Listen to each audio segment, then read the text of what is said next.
7ই মে এবং 8ই মে এই 2 দিনে 202 জনকে আমরা পেয়েছি, যাদেরকে বিএসএফ বিভিন্ন কর্নারে পুশিং করেছে এবং এমন জায়গায় যে জায়গায় জনগণ নেই, জনবসতি নেই, সেরকম জায়গায়। এবং আপনারা জানেন যে সীমান্তের প্রত্যেকটি স্পট তো ফিজিক্যালি অকুপাই করে রাখা যায় না, তো যে জায়গাতে কেউ ছিল না এরকম সুযোগে পড়েছে। এই 202 জনের মধ্যে আমরা পরে আমাদের মাননীয় উপদেষ্টার নেতৃত্বে আমরা আমাদের মন্ত্রণালয়ে মিটিং করে তারপরে সিদ্ধান্ত নিয়ে তাদেরকে পুলিশের মাধ্যমে, এসবির মাধ্যমে ভেরিফিকেশন করে যাদেরকে বাংলাদেশি পেয়েছি। অ্যাকচুয়ালি এরা গত 2-3 বছর থেকে শুরু করে অতীতে 20-25 বছর আগে নানান কাজে ভারতে গিয়েছিল, তবে তাদের মধ্যে তাদের সন্তানাদিও আছে যারা অনেক আগে গিয়েছিল। এইসব সন্তানাদি কিন্তু তারা ভারতের আধার কার্ড বা অন্যান্য ডকুমেন্টস পেয়েছে, বাট পুলিশ বা বিএসএফ তাদের এগুলো রেখে দিয়ে তারপরে পুশিং করেছে। তো যাই হোক, এরপরে যেটা যাদেরকে বাংলাদেশি পাওয়া গেছে তাদেরকে প্রশাসনের মাধ্যমে তাদের নিজ নিজ এলাকায় প্রত্যাবর্তনের বিষয়টি প্রক্রিয়াধীন আছে। আবার এর মধ্যে 39 জন রোহিঙ্গা পাওয়া গেছে। এই রোহিঙ্গা যারা আমাদের এফডিএমএন ক্যাম্পে বিভিন্ন সময় রেজিস্টার্ড ছিল, কোনোভাবে ওরা পালিয়েছে ওইদিকে, তো তাদেরকে আমরা ওই এফডিএমএন ক্যাম্পে আমাদের RRRC আর UNHCR এর মাধ্যমে তাদেরকে ক্যাম্পে ফেরত পাঠিয়েছি। তবে এর মধ্যে একটি অ্যালার্মিং বিষয় হলো, যেটা মাননীয় উপদেষ্টা একটু হিন্টস দিয়েছেন, যে এর মধ্যে আমরা কিছু রোহিঙ্গা পাওয়া গেছে যারা ভারতের UNHCR এর রেফিউজি, ওইখানে রেজিস্ট্রেশন করা,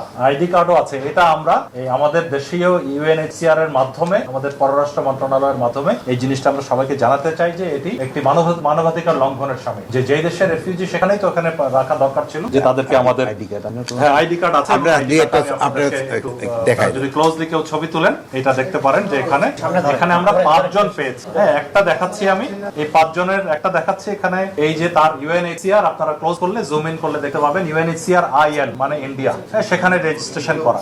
তো এই 5 জনকেও আমরা, যেখানে এই 5টা আছে, আমরা এটা এই বিষয়ে অভিযোগ দায়ের করছি। আচ্ছা, আর পুরো বিষয়টিতেও আমরা আমাদের UNHCR এ বলেছি, আর আমাদের RRRC যেখানে রোহিঙ্গাদের রেজিস্ট্রেশন হয় তাদের মাধ্যমে, এবং পররাষ্ট্র মন্ত্রণালয়ের মাধ্যমেও আমরা এটা প্রসেস করব।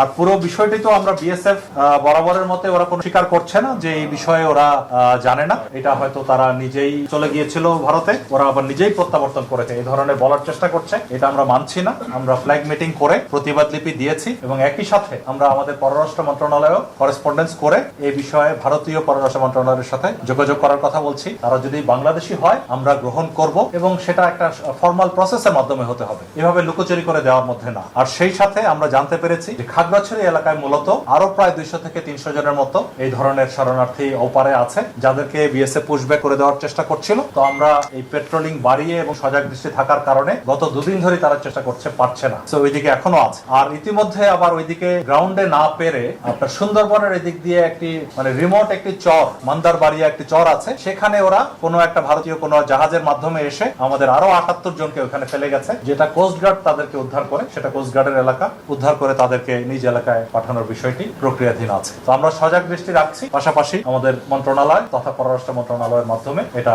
ভারতের সাথে এই বিষয়ে আমরা প্রতিবাদ জানাবো।